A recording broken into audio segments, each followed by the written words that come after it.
jaalatan kuma nama bagati nabati ani jane airenya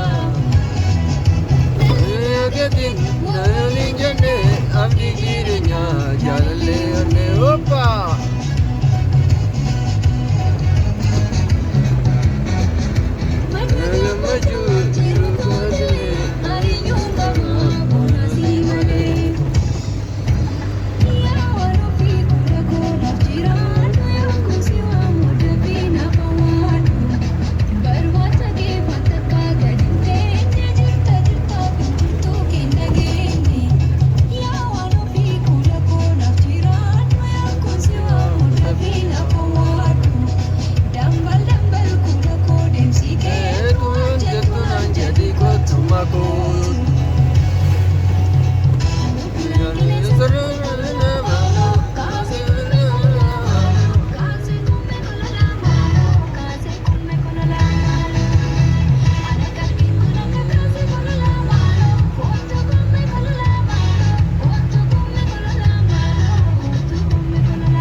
Waliso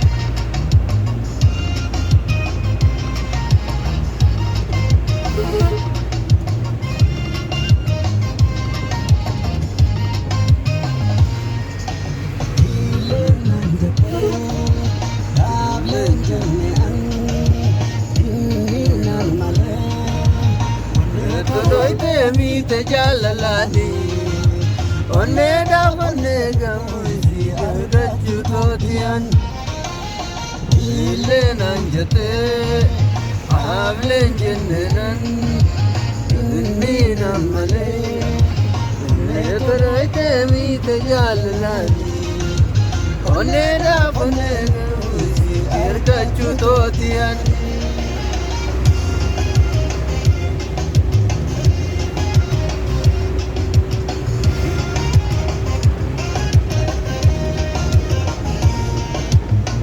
la la la ti amar labtu re walati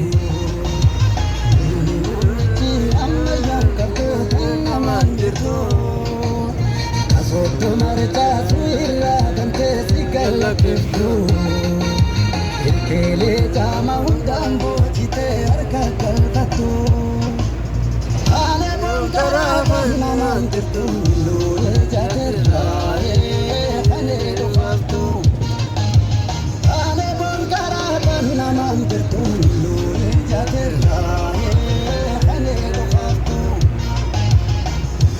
Roite nagala pate, keisana hidite. Roite nagala pate, kabadu ah na ile chifte.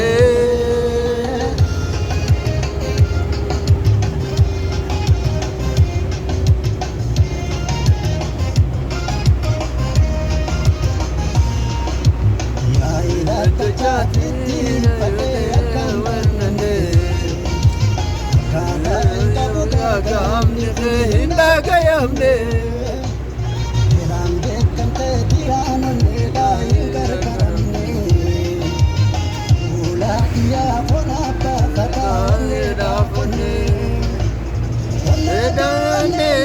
dubafata ana faraka tiya darbata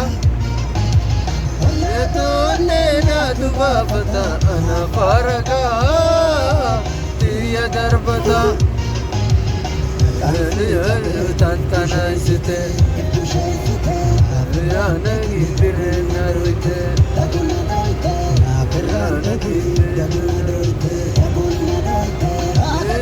Dadu Ah Na illa shifte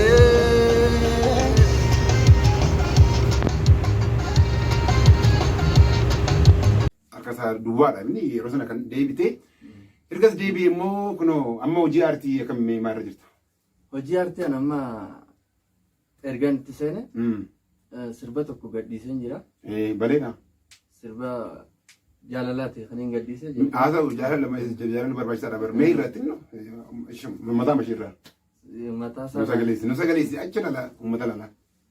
Jaalallee too iftu narraa fagoo jirtu hammeenya jaalalaa ifinumaan beektu.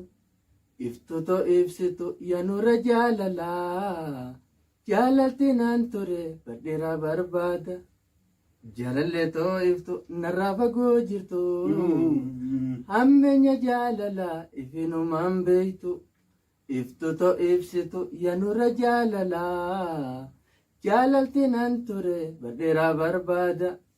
Galatoomaa jedha uummanni keenya egaa waan isaan beekuu qaban aanaa madachuun nama walitti kan dhufne wal barbaanne gara laga xaafootti kan dhufee viidiyoo kana wajjin waraabaa jirru tattaaffiin nama hojii aartii keetti gochaa jiru gama yuutuubii irratti hojjechuudhaanis yuutuuba mataa isaa ni qaba aanaa tiyuub sabskiraayib godhaa fi viidiyoo kanalleen viidiyoo BMM Oro yookiin Buzeeks Maltiimiidiyaa irratti ni argattanii akkasumas aanaa tiyuub irrattis ni argattan aanaa ahmadachuudha isumadha. Sirboonni inni qopheeffatee jiru harkaa baatee jiru sirboota ajaa'ibaa shaggooyyeewwan sirboonni isin feetan hundi isaanii harkatti argama. Garuu lafaa ka'ee namni ofiisaatiin of guddisuu hin danda'u tokko lama jedhee deeggarsa uummata isaatii fuulli isaas uummatatti bahuudhaan beekamuudhaan akkasittiin namni wal jabeessee wal guddisa. Namoonni aanaa wajjin egaa wajjin kan turtanis haa ta'u biyya alatti kan agartee haa ta'u biyya keessas haa ta'u namni lama sadis haa ta'u namni kunis haa ta'u namni dhibbis haa ta'u kan fuula kee argee akka promoshiniidhaanis waan danda'uun waan birrii miliyoona tokko hojii kennanii jechuun hojii ittiin hojjechuu malee isaaf miti aartiidhaaf namni kennu aartistiidhaaf hin laatu aartii ittiin guddata aartii sana ittiin uummataaf deebistee dhiyeessita kana fakkaatan isin jedha kan waraabaa jiru aartist Maammoo Tujoo Kallachaa Film Productionidha. Hojii isaa dhaabee yeroo isaan kennee akka ittiin waraabaa jira odoo kana caalaa isin taphachiisnee seenaa kana isinii kaasnee gaariidha. Anis keessummaa ta'etan yeroo biraa immoo kan isaarrattis karaa biraatiin innis gaazexaa sanaa ta'e isiniif dhiyaanna hunda keessaniif bakka jirtanitti turtii gaarii subscribe gochuu hin dagatina aanaa tiyuub subscribe godha share godha BMM Oro subscribe godha share godha Faisal Abdurrahman immoo yeroo dhiyootti hojii gaarii qabatee isinii dhufa xirroo tiyuub irraa argattu komediyaan Buzeeks Faarsan immoo dhaanuma isinii wajjin jira galatoomaa ulfaadhaan isiniin jedha turtii gaarii isiniif haa ta'u.